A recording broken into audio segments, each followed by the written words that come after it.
ವಿಶ್ವಾಸ ಇಟ್ಕೊಂಡು ನಾನು ಮಾಡಿದ್ರು. ಅದ್ರ ಜೊತೆ ನಮ್ಮ ಜಿಲ್ಲೆಯ JDS ಪಕ್ಷದ ನಾಯಕರು ಮತ್ತು BJP ಪಕ್ಷದ ನಾಯಕರು ಎಲ್ಲರೂ ಒಂದು ಒಮ್ಮತವಾಗಿ ಕೆಲಸ ಮಾಡ್ತೀವಿ ಅಂತ ಒಂದು ನಂಬಿಕೆ ಇಟ್ಕೊಂಡು ಎರಡೂ ಪಕ್ಷದಲ್ಲಿ ನಮ್ಮನ್ನು ಕಣಕ್ಕಿಳಿಸಿದ್ರು. ಗೆದ್ದೇ ಗೆಲ್ತೀವಿ ಅಂತ ಆವತ್ತೇ ಒಂದು ನಂಬಿಕೆ ಇತ್ತು. ಆ ನಂಬಿಕೆ ಇವತ್ತು ನಿಜವಾಗಿದೆ. ಅದು ಖುಷಿಯಾಗಿ ದೇವೇಗೌಡರು ಅಪ್ಪಾಜಿಯವರು ಮತ್ತು ಯಡಿಯೂರಪ್ಪ ಆಶೀರ್ವಾದ ಪಡೆಯೋಕ್ಕೆ ಬಂದಿದ್ದೆ. ಏನು ಪ್ಲಾನ್ಸ್ ಇದೆ?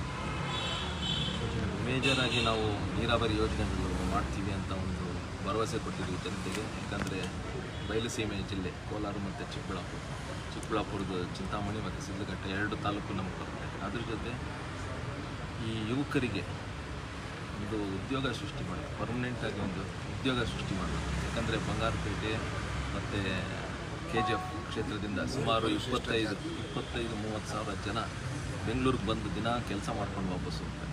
ಅವ್ರಿಗೆ ಒಂದು ಶಾಶ್ವತವಾಗಿ ಅಲ್ಲಿ ಉದ್ಯೋಗ ಸೃಷ್ಟಿ ಮಾಡಬೇಕು ಅಂತ. ಅದ್ರ ಜೊತೆ ಕೋಲಾರಿಂದನೂ ಜನ ಬರ್ತಾರೆ ಮತ್ತು ಶ್ರೀನಿವಾಸಪುರ ಜನ.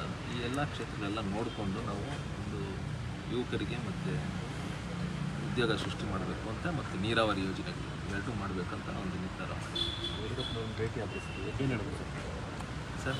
ದೊಡ್ಡವರು ಆಶೀರ್ವಾದ ಮಾಡಿದ್ದಾರೆ. ಯಾಕಂದರೆ ದೊಡ್ಡವರು ಆಶೀರ್ವಾದ ಪಡಿಬೇಕು ಅಂದ್ಕೊಂಡಿದ್ದು, ಆಶೀರ್ವಾದ ಮಾಡಿದ್ದಾರೆ ನಮಗೆ.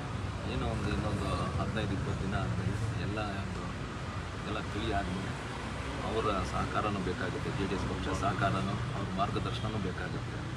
ಅದಕ್ಕೆ ಇವ್ರಲ್ಲೇ ಬಂದು ಮಾತಾಡ್ಕೊಂಡು ಹೋದರೆ ಒಳ್ಳೆಯ ರೀತಿಯ ಒಂದು ಸಂಬಂಧ ಬೆಳೆಯುತ್ತೆ ನಮಗೆ ಅಂತ ವಿಶ್ವಾಸದಿಂದ ಬರುತ್ತೆ. Thank you.